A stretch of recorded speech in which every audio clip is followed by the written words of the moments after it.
You know, sir, in all the religions,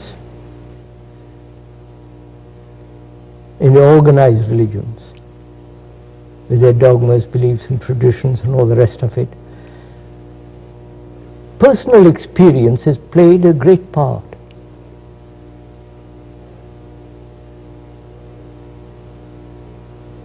The person has become extraordinarily important. Not the teachings, not the reality, but the person. And most people seek personal experiences.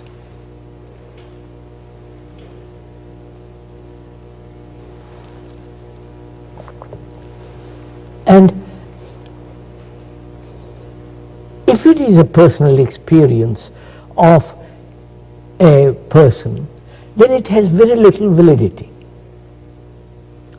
Because that experience may be merely a projection of one's own intentions, fears and hopes and all the rest of it. So personal experience has very little validity in religious matters. And yet man, human beings, right throughout the world have emphasized the person. The person represents to them the tradition, the authority, the way of life,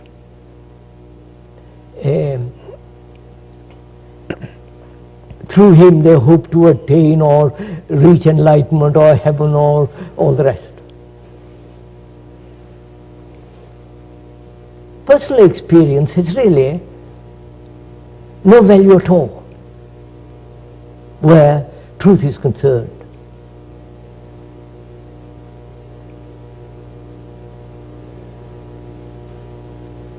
So to negate personal experience is to negate the me, because the me is the very essence of all experience, which is the past. And when the religious people go on missions or come over to this country from India and so on, they are really doing propaganda, and a propaganda has no value with regard to them, because then it becomes a lie. So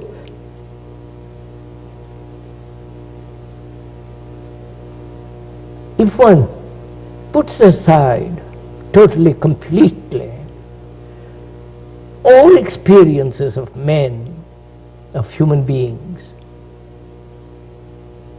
and their systems, their practices, their rituals, their dogmas, their concepts,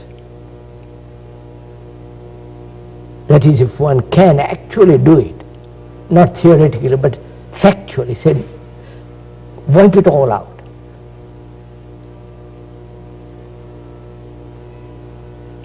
then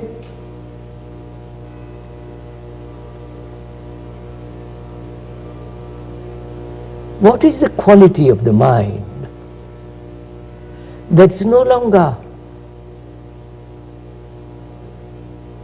held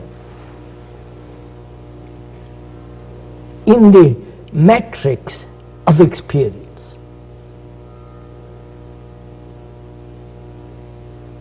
Because truth isn't something you experience. Truth isn't something towards which you gradually progress. It isn't that through infinite days of practice, sacrifice, control, discipline, come to it. If you do, then it's personal experience. And when there is that personal experience, then there is the division between the me, the person, and the thing which you experience. Though you may try to identify yourself with that experience, with that thing, there is still this division.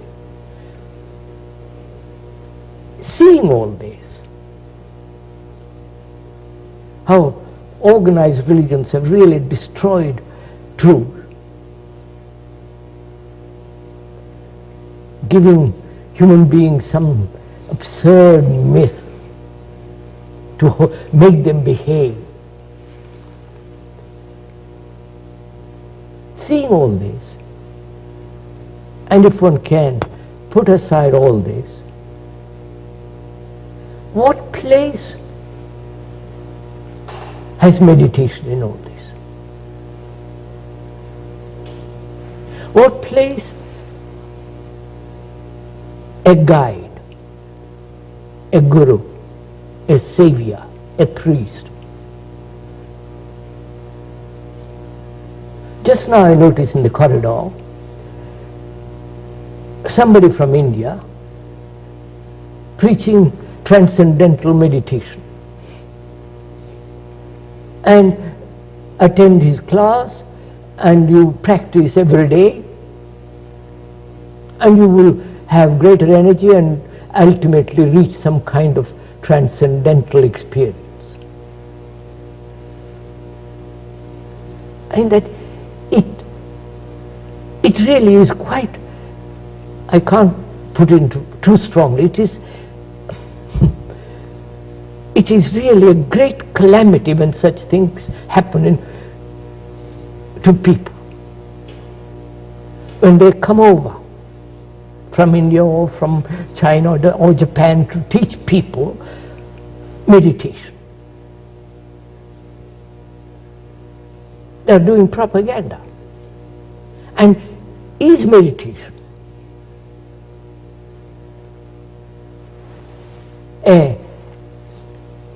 a thing that you practice daily,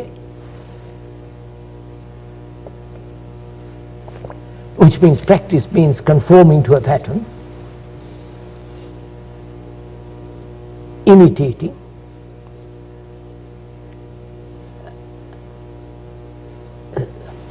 suppressing, all what is implied in conformity? Can such conformity to any pattern, doesn't matter what it is, can that ever lead to truth? Obviously not.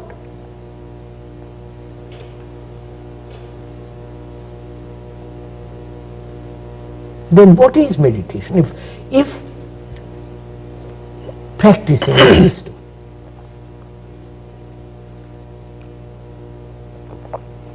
however absurd, however noble, practicing a transcendental so-called meditation, if you see the falseness of it, actually see the falseness, not just theoretically, actually see that it has no meaning, then what is meditation? Then what is, first of all, the traditional meditation,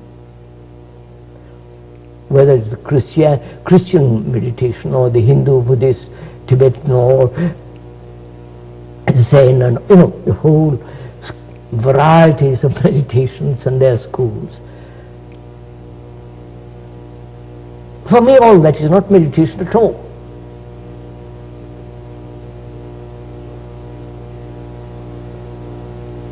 Then what is meditation? Perhaps we could discuss that, could we? Yes, I think so.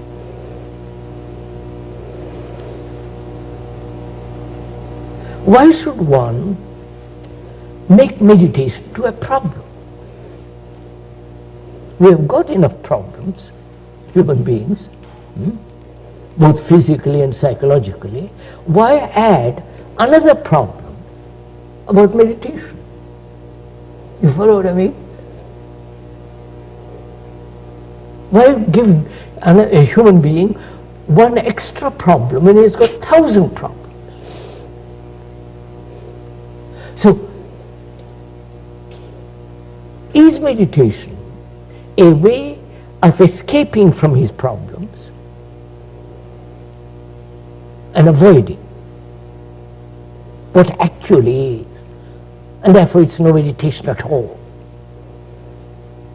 Or is meditation the understanding of the problem of living?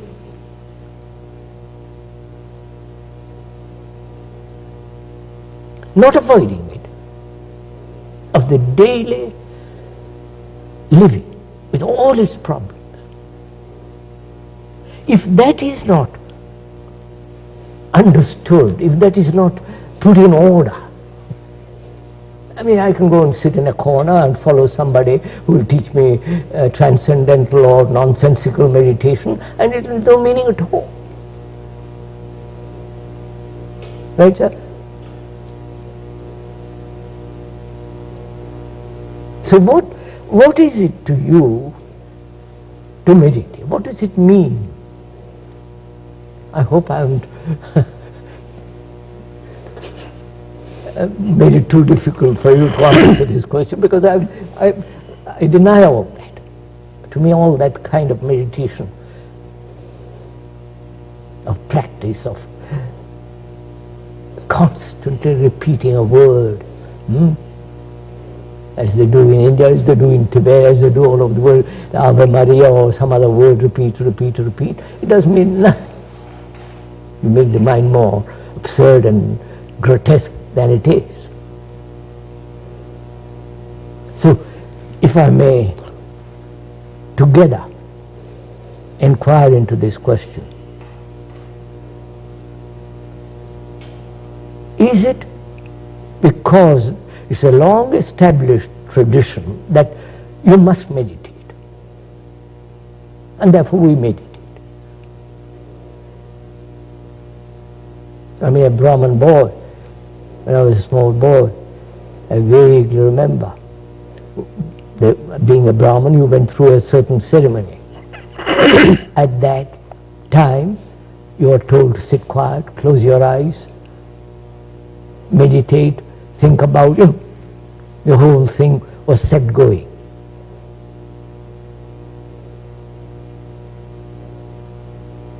So, if we could together examine and share what is meditation, what are the implications of it, why should one meditate at all?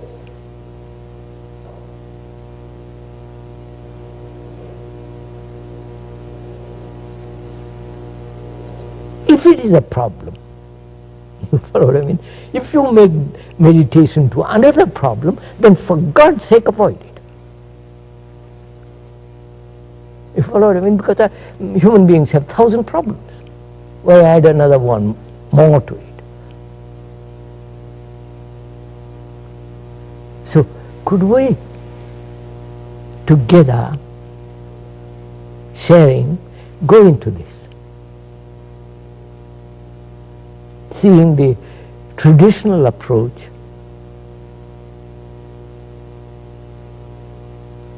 and seeing their absurdity. Because you see, sir,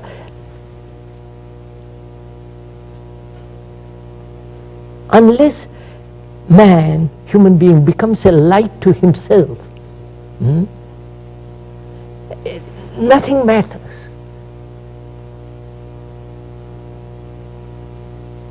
Because if you are depending on somebody, then you are in a state of perpetual anxiety.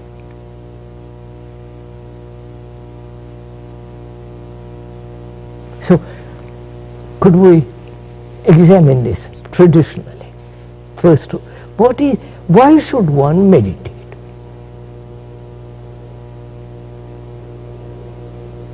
Don't you think in the living situation of a man that meditation happens as part of a life situation? So, a human being has innumerable problems, right? He must solve those first, mustn't he? That is he must bring order in the house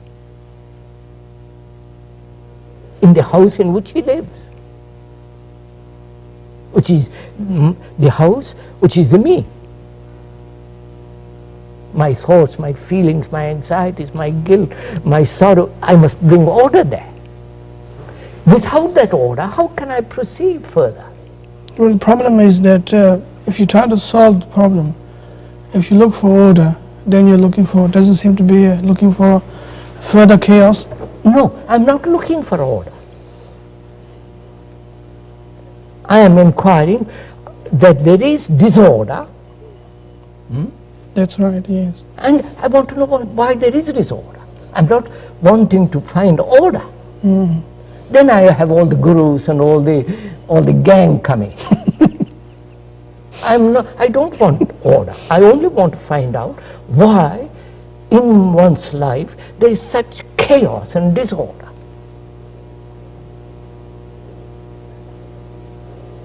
Well, and a human being must find out, not ask somebody to tell him why there is disorder.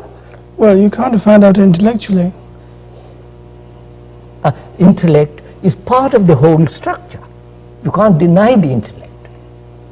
Well, but you can't use intellect to solve the intellectual problem. No. You can't solve the problem at any level except totally. Quite, yes. Now, to solve the human problem of disorder, does that need meditation?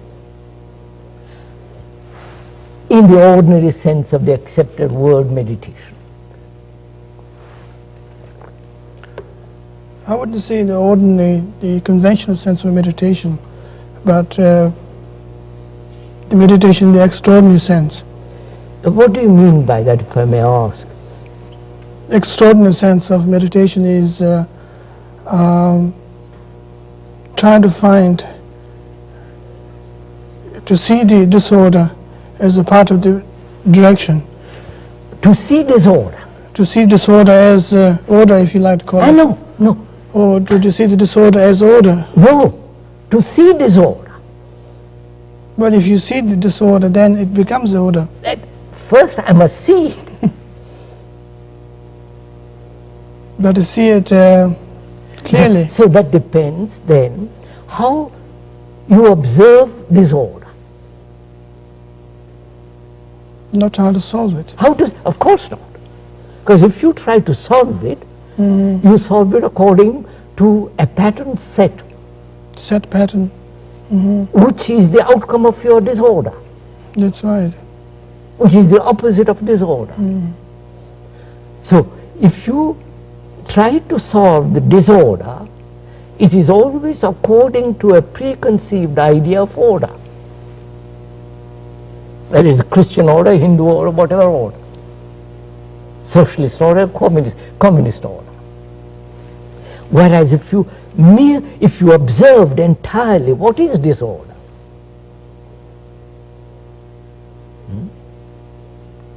then there is no duality in that. I don't. Yes, I see what you mean. How is one to observe this total disorder which human beings live?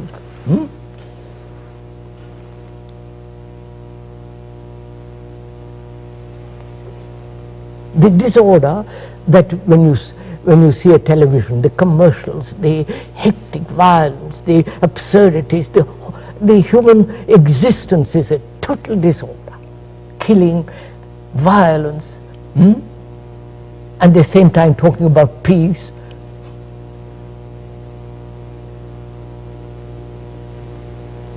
So we come to the question,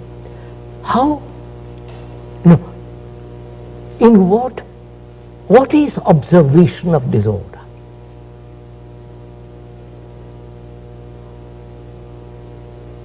Do you see it from the me as separate and the thing which is disorder? Well, that's already disorder. Isn't it? So, do I look at disorder with the eyes of my prejudices, my opinions, my conclusions, my concept, the propaganda of 1,000 years. You follow? Which is the me. So do I look at disorder without the me?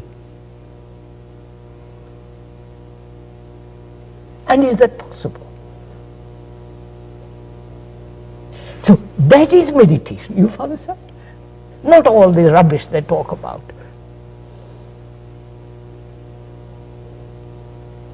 To observe without division. To observe without the me who is the very essence of the past. The me that says, I should not, I must not. The me that says, I must achieve, I must gain God or whatever it is. So, can there be an observation without the me?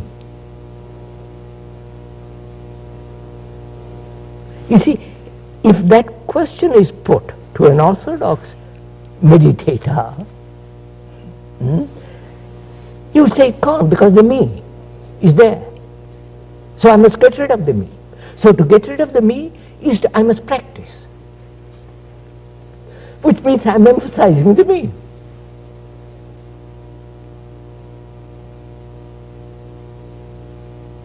So through practice I hope to deny practice. Through practice I hope to eradicate the result of that practice, which is still the me. So you're caught in a vicious circle. So the traditional approach, as I see it, as one has observed it, not as I see it, but as one has observed it in the world, is to emphasize the me in a very subtle way, but it is to strengthen the me. The me that's going to sit next to God. Think of the absurdity of it. The me that's going to experience nirvana or moksha or heaven, enlightenment, I mean, it means nothing. So, we see the orthodox approach is really holding man, human being, in prison of the past, giving him importance in his personal experience. Reality isn't a personal experience. You can't personally experience the vastness of the sea. It is there for you to look. It isn't your sea.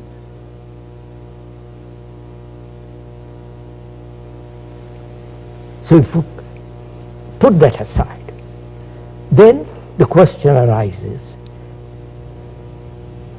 is it ever possible to see without the me?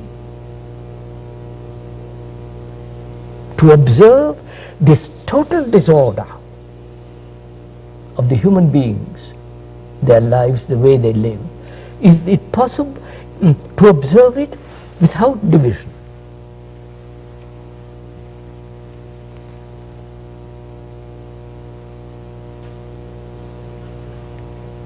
Because division implies conflict, like India and Pakistan, like China and America, like Russia and all that.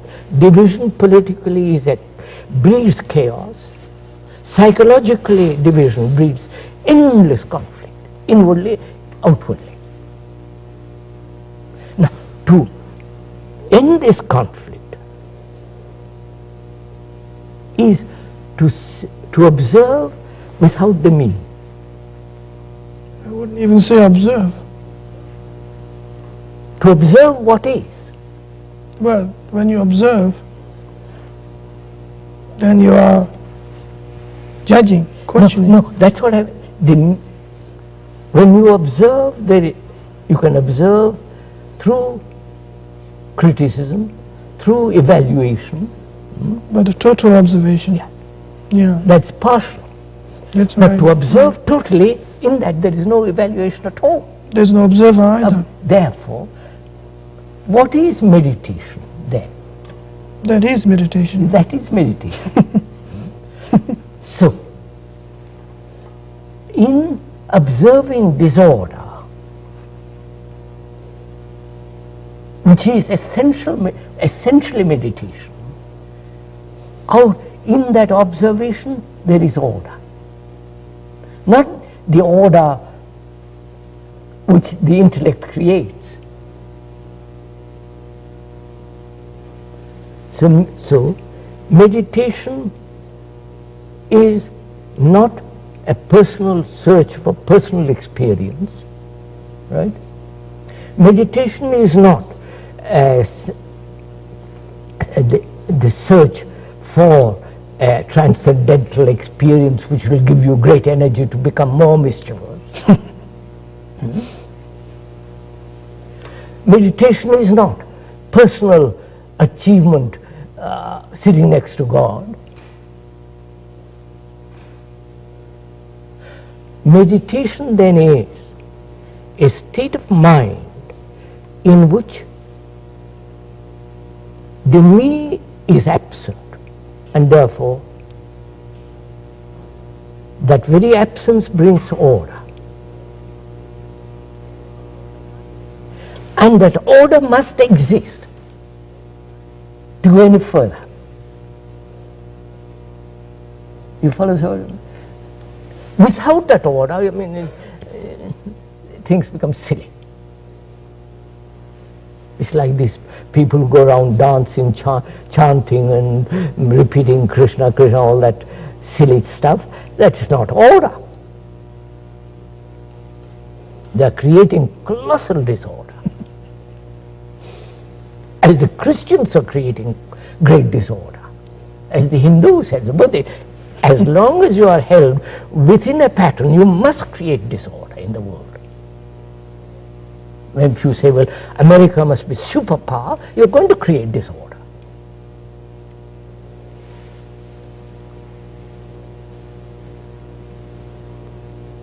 So the next question, sir, from that arises, which is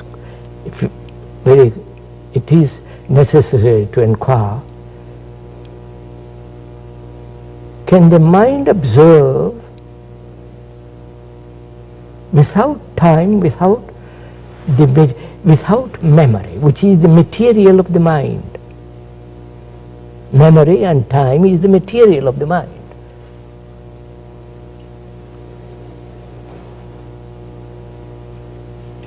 Can it observe without those two elements, time and memory? Because if it observes with memory, the memory is the center, the me, right? And time is the me also. Time is being the evolution of the brain cells as evolving, becoming all the rest. So can the mind observe without memory and time? Which is only possible when the mind is completely still.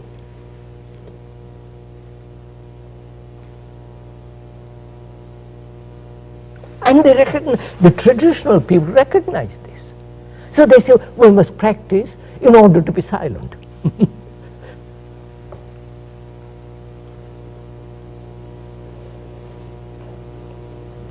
To control your mind, you know, the tricks they play.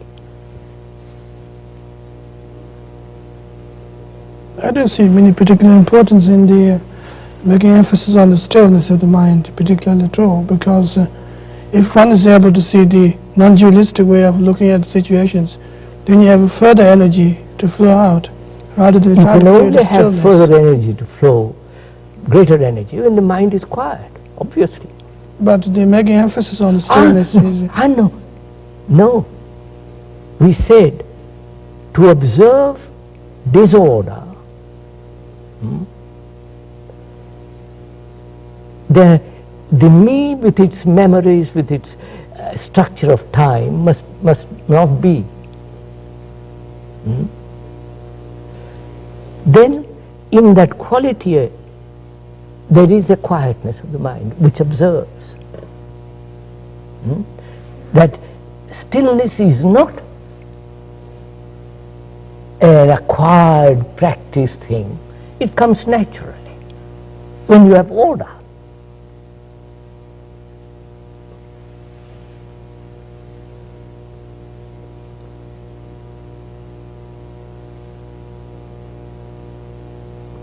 You see, sir, after all,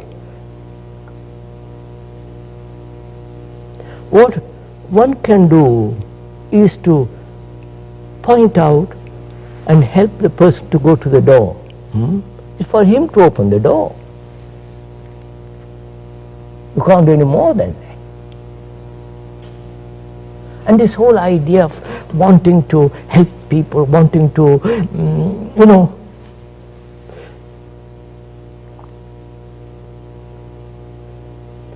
you become a do-gooder. And a do-gooder is not a religious man at all.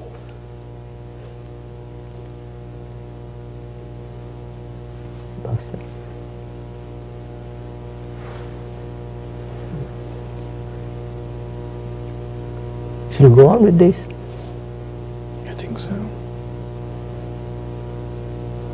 There's a further things can be quite clarified is the when you make emphasis on the absolute peace.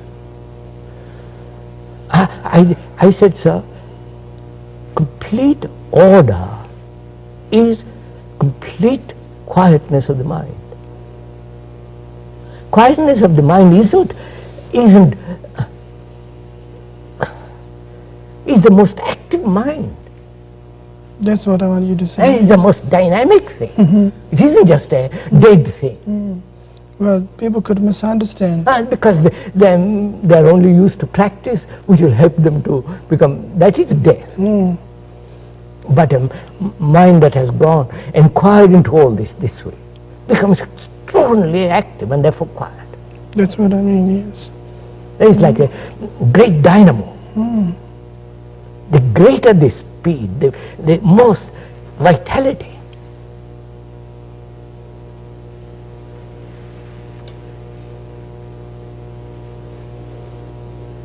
Of course, the man, I don't know, is seeking more energy. He wants more energy to go to the moon, to go and live under the sea. You follow, he's striving to have more and more and more. And I think this search for more does lead to disorder.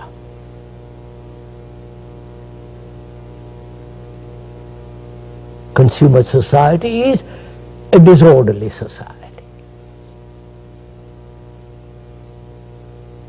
You see, the other day I saw in some place a paper tissue, Kleenex, which was all beautifully decorated.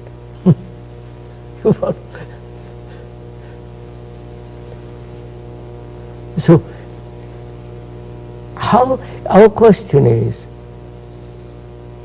does the observation of disorder bring order? That's really a very important point, because for us, for most people, effort is demanded in bringing about order. Because human beings are used to effort, struggle, fight, suppress, force oneself. Now, all that has led to disorder, socially, outwardly and inwardly. Right? And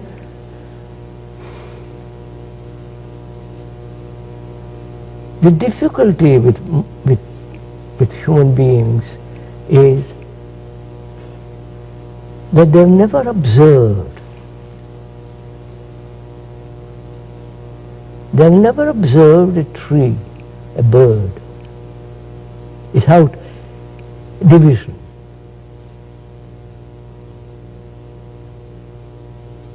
Since they have never observed totally a tree or a bird, they can't observe themselves totally. They can't see the total disorder in which one lives. There is always an idea, partially, there is somewhere in me there is order which is looking at disorder. You follow what I mean? So they invent the higher self,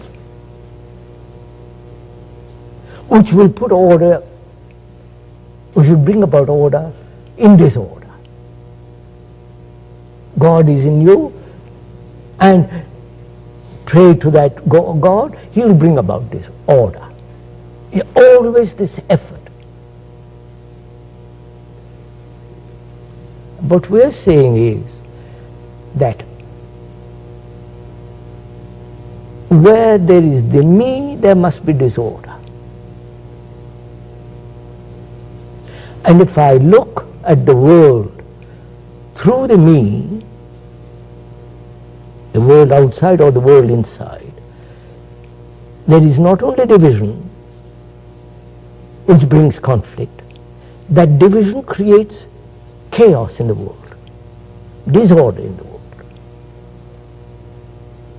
Now, to observe all that totally,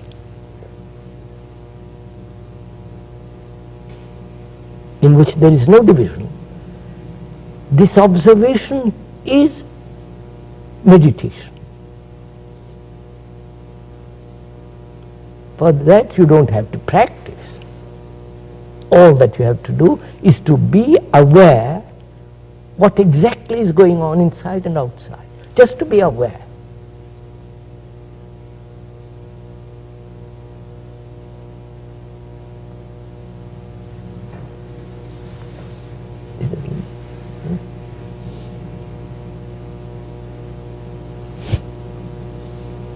Is that enough?